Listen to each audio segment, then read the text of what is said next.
Welcome friends. இப்போ நம்ம ஸ்க்ரீனில் பார்த்துட்டு இருக்க மாதிரியான ஒரு ஸ்க்ரோலிங் எஃபெக்ட்டில் பர்த்டே வீடியோ வந்து எப்படி மேக் பண்ணுறதை பற்றி பார்ப்போம். வீடியோ வந்து ஸ்கிப் பண்ணாமல் பாருங்கள். சேனலுக்கு இப்போ தான் ஃபஸ்ட் டைம் வரீங்க அப்படின்னா சப்ஸ்கிரைப் பண்ணிவிட்டு வீடியோவுக்கு மறக்காமல் ஒரு லைக் பண்ணிவிட்டு பாருங்கள். இப்போ வீடியோக்குள்ளே போகலாம். இன்ஷாட் அப்ளிகேஷன் ஓப்பன் பண்ணிக்கோங்க. இதில் கொலேஜ்ன்ற ஆப்ஷனை செலக்ட் பண்ணிக்கோங்க. இதில் தேர்டாக ஸ்டிச்சின்னு ஒரு ஆப்ஷன் இருக்கும், அதை கிளிக் பண்ணிக்கோங்க. இப்போ நீங்கள் யாருக்கு பர்த்டே மேக் பண்ண போகிறீங்களோ அவங்களோட ஃபோட்டோஸை வந்துட்டு ஒரு 9 ஃபோட்டோஸ் வந்து நீங்கள் செலக்ட் பண்ணுற மாதிரி இருக்கும்.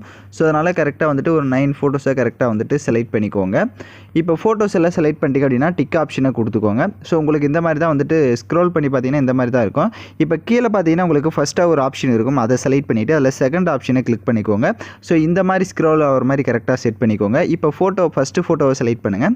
ஃபஸ்ட்டு ஃபோட்டோவை செலக்ட் பண்ணிட்டு உங்களுக்கு தேவையான அளவுக்கு இந்த மாதிரி கிராப் பண்ணுங்கள். ஸோ உங்களுக்கு ஃபோட்டோவோட சைடில் இந்த மாதிரி இருக்கும், அதை நீங்கள் லைட்டாக அட்ஜஸ்ட்மெண்ட் பண்ணிங்க அப்படின்னா உங்களுக்கு கிராப் ஆகிடும். ஸோ நெக்ஸ்ட்டு அந்த ஃபோட்டோ மேலே ஒரு கிளிக் பண்ணிட்டு நெக்ஸ்ட்டு ஃபோட்டோவை அதே மாதிரி செலக்ட் பண்ணுங்கள். ஸோ ஒவ்வொரு ஃபோட்டோஸுமே கரெக்டாக வந்துட்டு உங்களுக்கு ஏதாவது ஒரு ஃபோட்டோ ஜூம் பண்ணணும்னா அந்த மாதிரி ஜூம் பண்ணி கூட கரெக்டாக வந்து செட் பண்ணிக்கோங்க. அதே மாதிரி தேவையான அளவுக்கு கரெக்டாக வந்துட்டு கிராப் பண்ணிவிடுங்க. ஸோ யாராவது லைக் பண்ணாமல் வீடியோ பார்த்துட்ருக்கீங்க அப்படின்னா ஒரு லைக் பண்ணிவிட்டு பாருங்கள், அப்போ தான் நமக்கு ஒரு மோட்டிவாக இருக்கும்.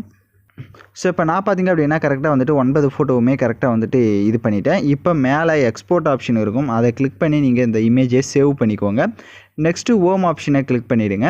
இப்போ வீடியோன்ற கேட்டகரி செலக்ட் பண்ணி நியூ ஆப்ஷனை கிளிக் பண்ணுங்கள். இப்போ பேக்ரவுண்டில் நம்ம வந்துட்டு பிளாக் அண்ட் ஒயிட்டில் ஒரு ஃபோட்டோ வந்து செட் பண்ண போகிறோம். அதனால் நீங்கள் எடிட் பண்ண போகிற எனி ஒன் ஃபோட்டோவை செலக்ட் பண்ணிக்கோங்க. இப்போ ஃபோட்டோவை செலக்ட் பண்ணிட்டு கீழே ஸ்க்ரோல் பண்ணிங்கன்னா உங்களுக்கு கிராப்ன்ற ஆப்ஷன் இருக்கும், அதை கிளிக் பண்ணிக்கோங்க. அதில் உங்களோட ஃபோட்டோஸ் வந்து உங்களுக்கு தேவையான அளவுக்கு ஃபஸ்ட்டு வந்து கிராப் பண்ணிக்கோங்க. ஏன்னா அந்த ஃபோட்டோ சென்டரில் தான் செட் பண்ண போகிறோம். அதனால் உங்களுக்கு தேவையான அளவுக்கு கிராப் பண்ணிவிட்டு கீழே கேன்வாஸ் என்ற ஆப்ஷன் இருக்கும், அதை கிளிக் பண்ணிவிட்டு 9:16 ரேஷியோ கொடுத்துட்டு டிக் ஆப்ஷனை கொடுத்துருக்கேன். அந்த ஃபோட்டோவோட டைம் டியூரேஷன் எத்தனை செகண்ட் வேணுமோ அத்தனை செகண்டுக்கு ட்ராக் பண்ணிவிட்டு ஃபில்டர் ஆப்ஷனை கிளிக் பண்ணுங்கள். அட்ஜஸ்ட்மெண்ட்டை கிளிக் பண்ணுங்கள். லைட்னஸ்னு இருக்கும், அதை கம்மி பண்ணிக்கோங்க. கான்ட்ராஸ்ட்டை ஃபுல்லாகவே கம்மி பண்ணிடுங்க. ஸ்டேச்சுரேஷனையும் ஃபுல்லாக வந்துட்டு மைனஸ் பண்ணிக்கோங்க. விக்னேட்டுன்னு ஒரு ஆப்ஷன் இருக்கும், அதையும் ஃபுல்லாக வந்துட்டு இந்த மாதிரி இன்க்ரீஸ் பண்ணிட்டீங்கன்னா உங்களுக்கு பிளாக் ஆகிடும். ஸோ எல்லாம் பண்ணிட்டீங்க அப்படின்னா டிக் ஆப்ஷனை கொடுத்துக்கோங்க. ஸோ அந்த இமேஜை கரெக்டாக சென்டரில் இப்போ அந்த ஃபோட்டோ மேலே டச் பண்ணி உங்களுக்கு தேவையான அளவுக்கு கரெக்டாக சென்டரில் எந்த அளவுக்கு வேணுமோ அந்த அளவுக்கு இந்த மாதிரி ஜூம் பண்ணி செட் பண்ணிவிட்டு இப்போ வீடியோவோட ஃபஸ்ட்டுக்கு வந்துடுங்க. கீழே பிப்புன்ற ஆப்ஷன் இருக்கும், அதை செலக்ட் பண்ணுங்கள். இப்போ நம்ம வந்துட்டு ஸ்க்ரோலிங் எஃபெக்ட்டில் ஒரு இமேஜ் க்ரியேட் பண்ணியிருப்போம். அந்த இமேஜை இப்போ செலக்ட் பண்ணிக்கோங்க. ஸோ அந்த இமேஜை செலக்ட் பண்ணிட்டு ஃபஸ்ட்டு அதோடைய டியூரேஷன் வீடியோவோட எண்டிங் வரையும் ட்ராக் பண்ணிவிடுங்க. அப்போ தான் உங்களால் அது வந்து அனிமேஷன் செட் பண்ண முடியும். நெக்ஸ்ட்டு கீழே கிராப்ன்ற ஆப்ஷன் இருக்கும், அதை செலக்ட் பண்ணிவிட்டு இந்த இமேஜஸ் வந்து உங்களுக்கு எந்த அளவுக்கு வேணுமோ அந்த அளவுக்கு மட்டும் இந்த மாதிரி கிராப் பண்ணிவிடுங்க. ஸோ கிராப் பண்ணிங்கன்னா இன்னும் கொஞ்சம் நல்லாயிருக்கும். இப்போ கிராப் பண்ணிவிட்டு இப்போ அந்த ஃபோட்டோவை ஜூம் பண்ணிக்கோங்க. ஸோ உங்களுக்கு இப்போ ஜூம் பண்ணுறப்ப கொஞ்சம் பிளர்ராக தான் இருக்கும் இமேஜ், பட் நீங்கள் அதை எக்ஸ்போர்ட் பண்ணிட்டு பார்க்குறப்ப உங்களுக்கு கரெக்டாக வந்துட்டு இருக்கும். ஸோ அதனால் இந்த மாதிரி வந்து ஜூம் பண்ணிக்கோங்க, லைட்டாக வந்து ஜூம் பண்ணுங்கள். அப்போ தான் நம்ம வந்து கரெக்டாக வந்துட்டு அதை வந்து செட் பண்ண முடியும். இந்த மாதிரி ஃபோட்டோ ஸ்டார்ட் ஆகிற இடத்த வந்துட்டு இந்த மாதிரி செட் பண்ணிவிடுங்க.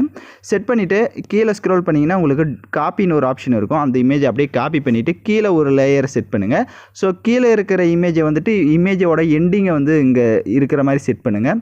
ஸோ கரெக்டாக இமேஜோட மேலே வந்து ஸ்டார்ட் ஆகிறது, கீழே வந்துட்டு இப்போ எண்டிங் இமேஜை கரெக்டாக இந்த மாதிரி செட் பண்ணிவிட்டு இங்கே ப்ளஸ் ஏதாவது கீ ஆப்ஷன் இருக்கும், அந்த கீ ஆப்ஷன் மேலே ஒரு ப்ளஸ் கொடுத்துட்டு வீடியோவோட எண்டிங் வந்துட்டு இங்கே ஒரு ப்ளஸ் ஆப்ஷனை கொடுத்துருங்க. அதாவது கீ ஆப்ஷன் அங்கே ஒரு ப்ளஸ்ஸை கொடுத்துட்டு கீழே இருக்க இமேஜை அப்படியே இந்த மாதிரி ஸ்க்ரோல் பண்ணிவிட்டு ஸ்டார்டிங் இமேஜ் எங்கேயோ அங்கே வந்து இதை வந்து செட் பண்ணுங்கள். இப்போ லைட்டாக மூவ் பண்ணி பார்த்தீங்கன்னா உங்களுக்கு கரெக்டாக வந்து ஸ்க்ரோல் ஆகும். இப்போ கீழே மேலே இருக்க இமேஜை செலக்ட் பண்ணுங்கள். அதே மாதிரி ஸ்டார்டிங் பொசிஷன் அந்த ப்ளஸ் ஆப்ஷனை கொடுத்துருங்க, கீ ஆப்ஷனை கொடுத்துட்டு இப்போ வீடியோவோட எண்டிங் வந்துடுங்க. இங்கே ஒரு ப்ளஸ் ஆப்ஷன் கீ ஆப்ஷனை கொடுத்துட்டு இப்போ அந்த இமேஜை அப்படியே வந்துட்டு ஸ்க்ரோல் பண்ணுங்கள். கடைசி இமேஜ் இருக்கிற இடத்துல இந்த மாதிரி ஸ்க்ரோல் பண்ணிட்டு இப்போ டிக் ஆப்ஷனை கொடுத்துட்டிங்க அப்படின்னா இப்போ ஸ்க்ரோல் பண்ணி பாருங்கள், ரெண்டுமே உங்களுக்கு ஆப்போசிட் டெஸ்டினேஷனில் அப்படியே ஸ்க்ரோல் ஆகும், பார்க்க நல்லாயிருக்கும். இப்போ வீடியோவோட ஃபஸ்ட்டுக்கு வந்துட்டு பிப் ஆப்ஷனை செலக்ட் பண்ணுங்கள்.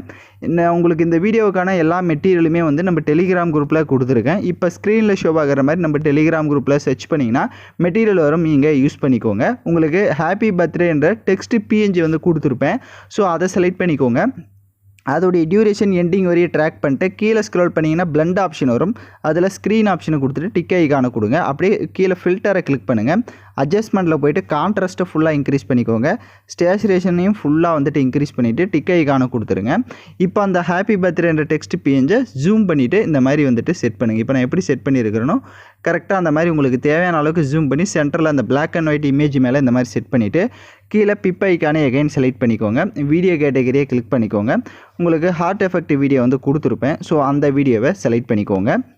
அந்த வீடியோ செலக்ட் பண்ணி அதை ஃபுல் ஸ்க்ரீன் செட் பண்ணுங்கள். கீழே வால்யூம் ஆப்ஷனில் இருக்கிற ஃபுல் வால்யூமையும் மைனஸ் பண்ணிவிட்டு பிளெண்டிங் ஆப்ஷன் இருக்கும், அதில் ஸ்க்ரீன் ஐக்கானை கொடுத்துட்டு டிக் ஆப்ஷனை கொடுத்துக்கோங்க.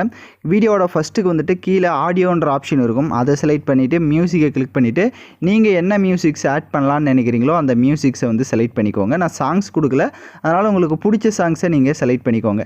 நெக்ஸ்ட்டு எல்லாமே கம்ப்ளீட்டாக மேக் பண்ணிட்டீங்க அப்படின்னா நீங்கள் வீடியோவை ப்ளே பண்ணி பாருங்கள். உங்களுக்கு வீடியோ வந்து சூப்பராகவே ஷோ ஆகும்.